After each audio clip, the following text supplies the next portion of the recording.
ক্রিকেটের সব খবরাখবর সবার আগে পেতে এখনই সাবস্ক্রাইব করুন এবং বেল বাটনে প্রেস করুন।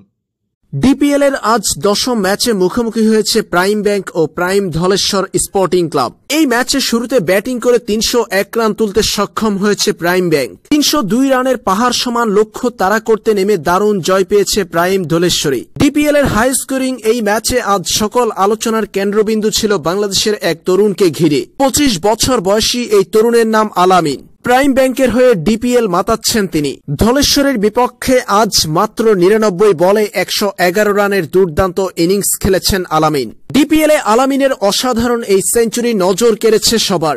112.12 স্ট্রাইক রেটে 4-6-8-4 সাজানো ছিল আলামিনের ইনিংসটি। হাই স্কোরিং এই ম্যাচে মূল আলোচনা হয়েছে আলামিনকে ঘিরেই। অসাধারণ সেঞ্চুরি করে জাতীয় দলে জায়গা করে নেওয়ার ইঙ্গিত দিচ্ছেন তিনি। এদিকে আলামিনের দুর্দান্ত সেঞ্চুরিতে বড় স্কোর করার পরেও জয়ের দেখা পায়নি প্রাইম ব্যাংক।